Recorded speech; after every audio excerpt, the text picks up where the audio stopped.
रहे थे। और इस बीच टीएमसी के सांसद हैं पूर्व क्रिकेटर यूसुफ पठान, उनकी भी प्रतिक्रिया आई है इस पर, सुनिए जरा। यूसुफ पठान हमारे साथ हैं। यूसुफ भाई, जिस तरीके से विनेश डिस्क्वालीफाई कर दिया गया क्योंकि 100 ग्राम वजन ज़्यादा हो गया।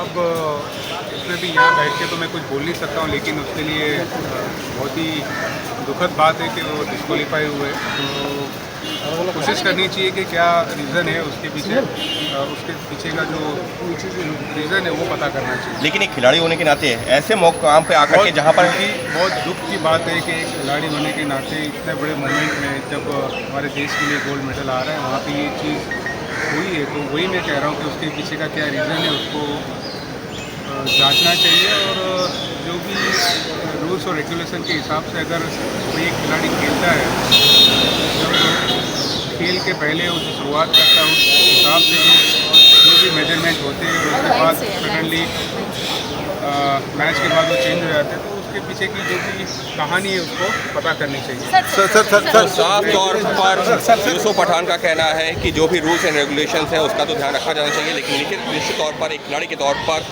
दिल तो ज़रूर दुखता है जब ऐसी कोई घटना सामने आती है। अंकित गुप्ता, ABP न्यूज़ दिल्ली। तो देखिए, जो सियासी प्रतिक्रियाएं हैं वो हम लगातार आपको दिखा रहे हैं। और इस बीच सीधे रुख करते हैं, स्टूडियो में मेरे साथ मौजूद है वरिष्ठ पत्रकार विजय लोकपल्ली। सर, जरा उनसे मुझे लगता है ये बात करनी चाहिए सर आपसे। वो जो रेसलिंग फेडरेशन ऑफ इंडिया के अध्यक्ष थे, वो जिस तरीके के बयान दे रहे थे, मतलब भाग्य में मेडल नहीं था। हाँ, और जो जिम्मेदारी और पल्ला झाड़ने की वो कोशिश कर रहे थे कि साहब देखिए, भारत सरकार ने तो कोच हो, न्यूट्रिशनिस्ट हो, वो सब उनके हिसाब से उनको दे दिया था, तो वही लोग बताएंगे कि क्या हुआ है, हमारा कोई लेना देना नहीं। मतलब कहा नहीं उन्होंने, लेकिन लब्बो लबाब यही कि फेडरेशन का कोई लेना देना नहीं। ये किस तरीके की प्रतिक्रिया थी सर?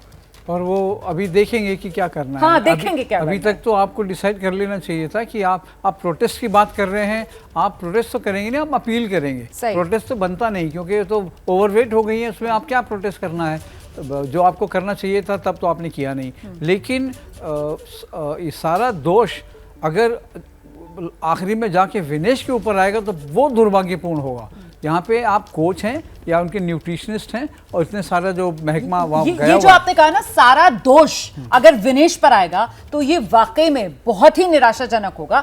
लेकिन मैं क्यों ना आपसे ये सवाल पूछूं कि ये उसी की पटकथा थी जो एक तरीके से रेसलिंग फेडरेशन ऑफ इंडिया के अध्यक्ष जिस तरीके का उन्होंने बयान दिया वो उन्होंने लिखनी शुरू कर दिया सर। क्योंकि उन्होंने क्या कहा, उनका अपना कोच है, अपना फिजियो है, अपना न्यूट्रिशनिस्ट है, भारत सरकार ने उन्हें दे दिया था। मतलब वही बताएंगे कि क्या हुआ। ये तो अभी से उन्होंने बाकायदा वो स्क्रिप्ट राइटिंग शुरू हो गई है जी। और ये देखिए, सिर्फ ये क्यों किया जाता है, एक एथलीट किसी कोच से कंफर्टेबल रहता है, वो उसके समझ में आता है कि ये जो कोच है मुझे अच्छी तरह समझ रहा है, ये मुझे अच्छी तरह ट्रेन कर रहा है।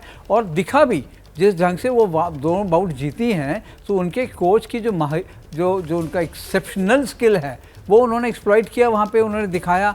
अब जो बाकी जो ऑफिशियल्स हैं उनको शायद मैं ये नहीं कहूँगा कि उनको मालूम था कि भाई वज़न बढ़ रहा है, लेकिन बॉक्सिंग हो चाहे रेसलिंग हो और भी खेल है, वेट लिफ्टिंग हो, उसमें वेट आपको मेंटेन करना बहुत अहम है। और वे इन के टाइम पे आप चूक गए।